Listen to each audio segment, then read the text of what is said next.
First of all, thank you for organizing this important event and for the invitation to present online on behalf of the U.S. Department of Energy, where I am the director for the Hydrogen and Fuel Cell Technologies Office, and also responsible for coordinating activities across the department, have various different um, responsibilities here, but I have three main messages today. And first, wanted to start with the sense of urgency, the climate crisis, energy security, resiliency. We see almost every week some devastating fire or flood. And so this is such an important time in history. And if we start with US energy consumption, as shown here, we are at 13% renewables. You can see all the different options for the first time in history, more than coal a couple of years ago, but we still rely heavily on fossil fuels. So our main message is we need to look at the entire portfolio, and the Biden administration has net zero by 2050 and very ambitious interim goals as seen here, including a clean grid by 2035. And a high priority I want to emphasize is energy and environmental justice. So, for example, our Justice 40 initiative, where 40% of specific federal investments would benefit disadvantaged. This is important for all of us as we think about the clean energy transition. So that is energy consumption. Now let's look at CO2 emissions, again, from the US perspective, over 6 gigatons. And you can see the contribution across all the different sectors. So industry, transportation is very large, power generation, and you see the overlay here in terms of our ambitious goals. I mean, this is the challenge of a lifetime, and hydrogen can play a role. We need all the tools in the toolbox, but hydrogen is one part of a very comprehensive portfolio. This is the, quote, Swiss Army knife view of H2 at scale. So we're looking at all the possible resources. Once we produce it, store it, we can use it as a fuel or a feedstock. Again, I think this audience is probably very familiar. But if we look at where are we in the US today, we produce roughly 10 million metric tons of hydrogen. That's about 10% of the global capacity, mostly for refining and ammonia production. We have over 1,600 miles of pipelines, 3 geological caverns, including the world's largest. And you can see some of the recent announcements worth over 12 million metric tons of hydrogen. Again, projected announcements. And you can see many different applications here, from early markets like forklifts, backup power, electrolyzers at 3.7 gigawatts available or under construction plans, buses, stations. Again, so this is a nascent industry, and this is just one snapshot in time. But I think what's very exciting is the recent legislation in the US. So bipartisan infrastructure law, which provided $62 billion for DOE and $9.5 billion for hydrogen, including electrolysis, manufacturing, recycling, and then regional hubs. So I'll talk more about this. A lot of tax credits, and then it also requires us to develop a national hydrogen strategy. So that's my second message for today. And that is the National Clean Hydrogen Strategy, which was just released in June. And there are three main components to the strategy. First is target hydrogen for strategic high impact uses. So especially those hard to decarbonize sectors like heavy duty transportation, industrial applications. Steel alone, for example, accounts for about 8% of total emissions. And how do we enable long duration energy storage? So that's the first piece of the strategy. The second is laser focus on reducing the cost of hydrogen. I'll talk more about that. We have a lot of subsidies, tax incentives right now, but we have to get the cost down. And third component is focus on regional networks. So instead of building out a nationwide hydrogen infrastructure, how do we ensure that we can, as much as possible, co-locate large-scale production and create that infrastructure at scale?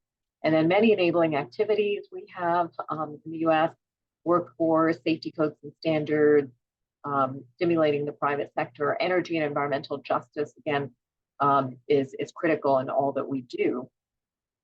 So, so if you look at the national strategy, the bottom line is we have goals of 10 million metric tons of clean hydrogen by 2030, and 20 million by 2040, and then 50 million metric tons per year by 2050. And that would account for about 10% of total emissions reduction, and potentially estimates of about 100,000 jobs by 2030.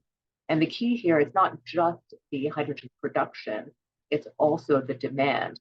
So we've looked at various scenarios, and this shows how our strategy involves catalyzing the use of clean hydrogen in existing industries. So starting with refineries, ammonia, and then we have quite a bit of uncertainty in this dashed line. So there could be some potential exports, other uses. And the second phase, we would scale up, especially heavy duty transport, industrial, energy storage, and then expand the market. So by 2050, you can see the diverse end uses, again, that could be an opportunity in the US if we can get the cost down. So for each of these, there's quite a bit of analysis. And the main takeaway, though, is that there's still significant uncertainty. So we have the core range, again, of how much hydrogen could we potentially use for each of the sectors in the dark green.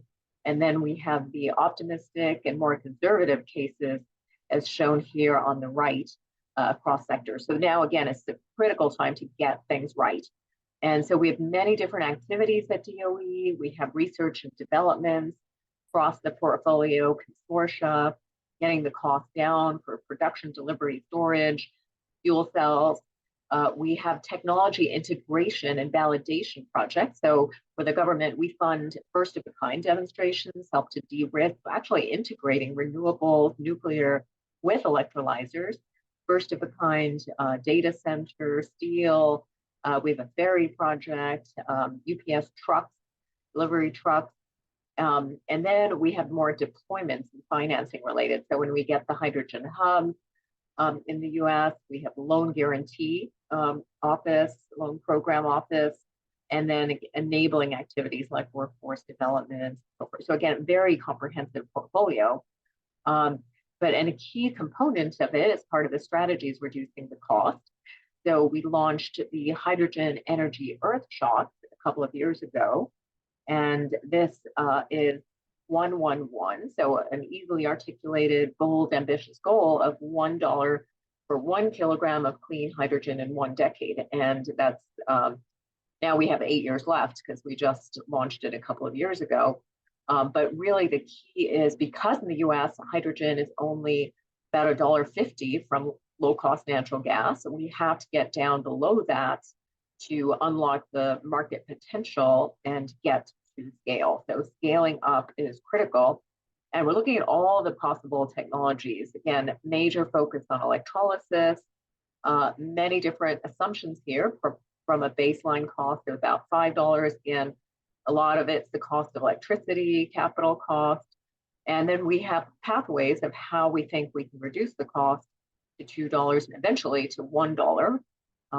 But again, very challenging.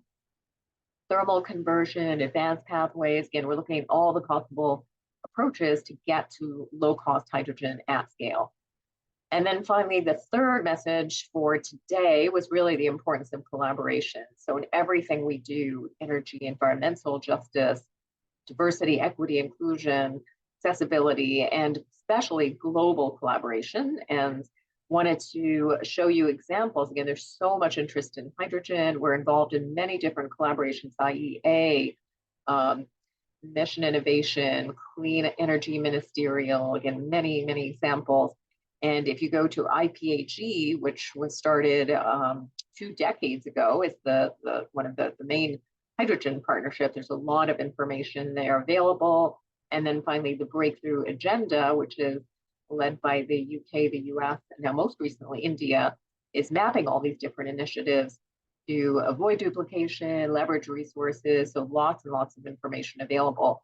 And I'd like to especially have a call to action in terms of the Center for Hydrogen Safety resource that has hundreds of I think almost 150 members now, and provides training information, course materials, so great opportunity for collaboration. And then we have lots of resources from DOE, so please save the date if you're available to come. Our annual merit review, we present hundreds of projects that we're funding. In the US, for the atomic weight of hydrogen, 1.008, 10.8 is designated National Hydrogen Day, so lots of opportunities. Increase your H2IQ webinars. And so again, thank you for the invitation and have a great rest of the conference. And I will look forward to following up and hearing the outcome of your conference. Thank you.